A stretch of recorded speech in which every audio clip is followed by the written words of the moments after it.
बिस्मिल्लाहिर्रहमानिर्रहीम। आज हम आपको हिंजल इंद्रायण यानी करतुमा सराइकी में जिसको बड़ुम्बा कहते हैं, उसकी एक ऐसा तरीका इस्तेमाल और इसका एक पुराना सदरी नुस्खा बता रहे हैं जिसका किताबों में तो ज़िक्र नहीं है, लेकिन ये आज भी लोगों के सीना दर सीना और हुक्मा के भी सीना दर सीना चलता है और लोग अमली तौर भी करते हैं।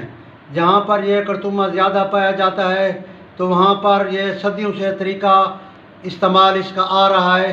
इसके बारे में इंशाअल्लाह आपको तरीका भी दिखाएंगे और इसके फ़वाइद भी बताएंगे। अब इसको हम जो है ना काट कर इसके अंदर डाल रहे हैं। पहले दौर में ये स्टील के तो नहीं होते थे, तो उस वक्त मिट्टी के जो वो कुम्हार का बना हुआ बर्तन होता था उसके अंदर जो है ना इसको बनाते थे। उसको पतरोटा कहते, जो मिट्टी का पका हुआ बर्तन होता था उसके अंदर इसी तरह काट कर डालते थे, तो फिर उसको अपने पाँव के अंदर रोते थे। ये मेरे भाई बाज़ औक़ात कहते हैं ये पाँव में ज़ख़म हो गया, तो इसका तो जो कट गया है और ये बाज़ औक़ात यहाँ छोटा सा वो टुकड़ा ऐसे कील नुमा जो उसकी पतली सी लकड़ लगी हुई होती है, उस वजह से बाज़ औक़ात पाँव के अंदर ज़ख़म हो जाता है। एहतियात करनी चाहिए, लेकिन मैंने इन सब के ये काट लिए हैं। अब किसी के अंदर जो है ना वो सख्त टुकड़ा नहीं है कि पाँव के अंदर ज़ख़म हो। अब ये देख रहे हैं आप, तो इसको हम इसी तरह काटेंगे। बाज़ तो छिलका भी नहीं काटते, छिलका भी मिला लेते हैं। तो ये इसी तरह इसको हम भरेंगे जितना है आज हमारे पास। फिर इसको अंदर हमें अपने पाँव के नीचे रौंदेंगे यानी लताड़ेंगे, और फिर इसका जो है ना असर हमारे जिस्म के अंदर जाएगा।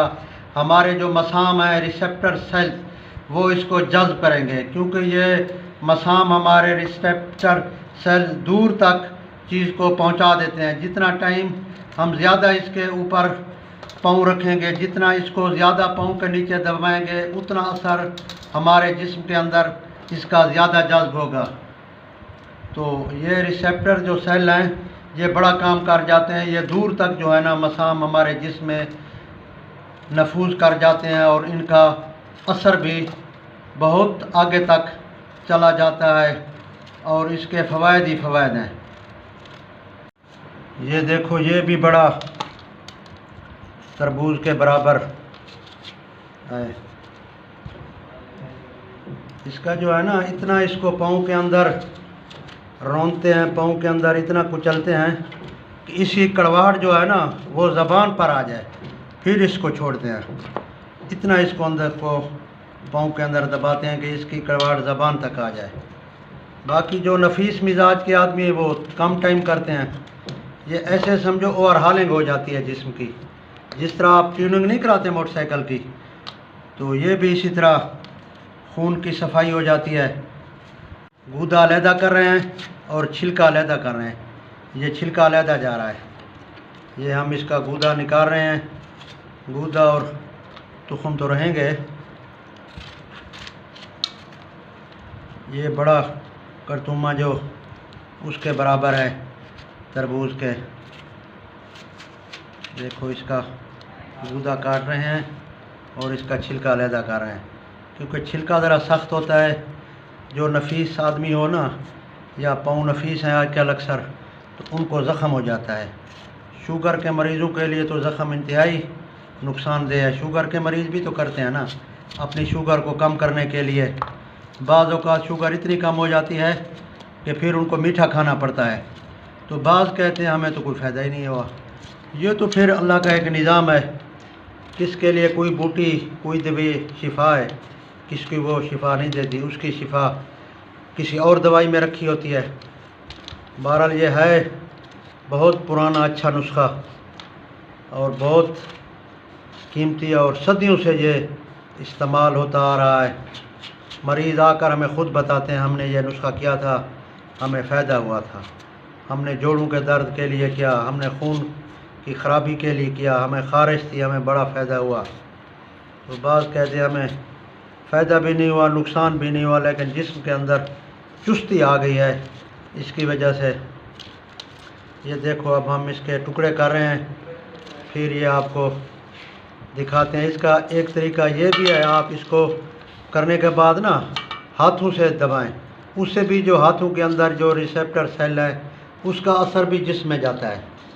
जितना आप इसको ज़्यादा दबाएंगे उसका असर भी जाएगा। लेकिन हम आपको इसको पाँव के नीचे दबाने का बतलाएंगे, क्योंकि ये पाँव के नीचे दबाने वाला नुस्खा है पुराना, सदियों से हुक्मा का भी आजमूदा है, लोगों का भी आजमूदा है, लेकिन ये किसी कराबादीनी किताब में नहीं मिलेगा। ये सीना बसीना हुक्मा से नुस्खा मिलेगा, वो भी उन इलाक़ों के हुक्मा के पास जहाँ ये होता है, क्योंकि ये हर जगह पे अरबी करतुमा नहीं होता। ये आम तौर पर रेगिस्तानी इलाकों में बहुत ज़्यादा होता है, या पहाड़ के दामन में, जैसे कोई सुलेमान है, थल का इलाका है, चुलिस्तान है, इसी तरह हिंदू पाक के बहुत सारे इलाके हैं, उसमें ये होता है। अब हम जो है ना इसके अंदर पाँव दाखिल कर रहे हैं। आप देखें, क्योंकि आप खड़े हों तो साथ कोई सहारा लेकर खड़े हों, वरना गिरने का ख़तरा है, वरना बैठ कर ही आप इसको जो है ना पाँव के नीचे दबाएं। ये पाँव हम इसके अंदर रख रहे हैं, ये इस तरह करना है। आपके जो है ना पाँव, जिस तरह दरिया के अंदर इंसान गुस्ल करता है या नहर के अंदर, या जब बारिश के अंदर गुस्ल करता है, या आप देखते हैं कि बच्चे गुस्ल कर रहे होते हैं बारिश में, तो उनके हाथ और पाँव बूढ़ों की तरह सफ़ेद हो जाते हैं। इसी तरह मेरे भाई, आप इसको जितना दबाएंगे ना, आपके पाँव जो है ना वो बूढ़ों की तरह सफ़ेद हो जाएंगे और नरम हो जाएंगे। तो इससे जो है ना ये अपने जो जिस्म के अंदर मसाम है, रिसेप्टर सेल, इससे जो है ना इसका असर ऊपर जाएगा।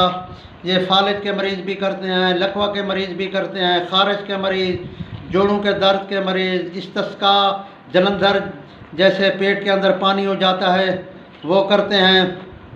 बाकी इरकुन्निसा, जो लंगड़ी का दर्द होता है, सियाटिका, उसके मरीज़ भी इस नुस्खे को इस्तेमाल करते हैं। देखो, आप इसको जितना दबाएंगे तो इसका पानी भी निकलता आएगा और ये जज्ब भी होता आ जाएगा।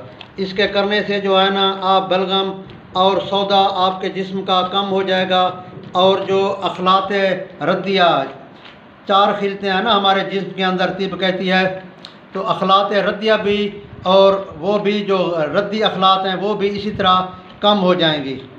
बाकी मेरे भाई, जरकान के मरीज़ भी करते हैं, ज़ोफ़े जिगर के मरीज़, अनीमिया, जिनको खून की कमी होती है, जिनकी पीली शक्ल होती है, वो भी ये नुस्खा इस्तेमाल करते हैं। क्योंकि इसका जो असर है ना, गर्म दर्जा 4 में है और ये खुश्क दर्जा 2 के अंदर है। कोई इसके नुकसानात नहीं। हाँ, नफीस आदमी इसको ज़्यादा न करे। बाज़ लोग तो कई कई घंटे तक करते हैं। वो कहते हैं जब तक हमारी ज़बान का जायका कड़वा ना हो, हम उस वक्त तक इसको बंद नहीं करेंगे, और वो करते ही रहते हैं। इस तरह मेरे भाई, राशा, जिसके अंदर हाथ पाँव ऐसे हिलते हैं, तो वो मरीज़ भी इसको करते हैं। राशा को भी ये नुस्खा फ़ायदा देता है। ये एलर्जी को भी फ़ायदा देता है, जल्दी इमराज और ख़ारिश को भी फ़ायदा देता है। तो आप इसको खड़े होकर भी कर सकते हैं, लेकिन उसमें जो है ना वो गिरने का ख़तरा होता है। आप बेहतर है बैठ कर जो है ना इसको करें। ये कई घंटे का अमल है। आजकल के दौर में ज़्यादा से ज़्यादा घंटा 1.5 घंटा, पुराने ज़माने में तो कई कई घंटे करते थे।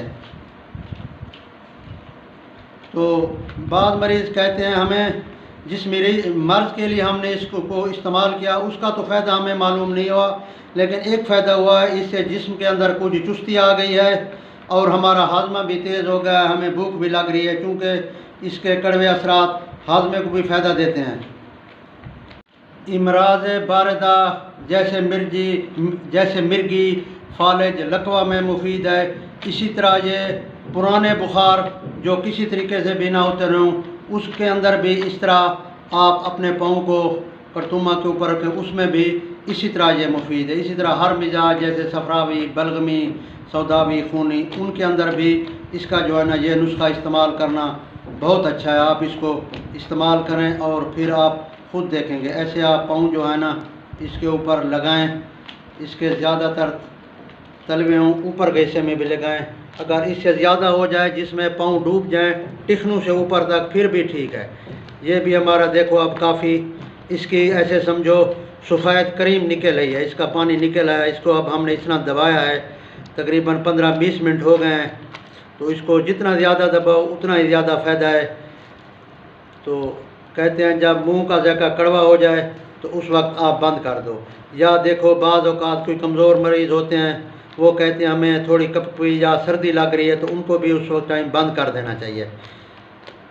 बस ज़्यादा से ज़्यादा घंटा 1.5 घंटा आजकल के दौर में। हाँ, कोई सेहतमंद आदमी हो वो बेशक 2-3 घंटे तक करे तो कोई बात नहीं।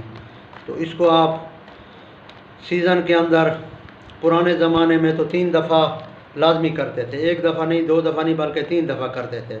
3 दफ़ा नहीं होता तो 1 दफ़ा तो लाजमी करतुमे के सीज़न में करते थे, ताकि हमारा पूरा साल वो सेहतमंद गुजरे। ये चीज़ लोगों के जहन में होता था।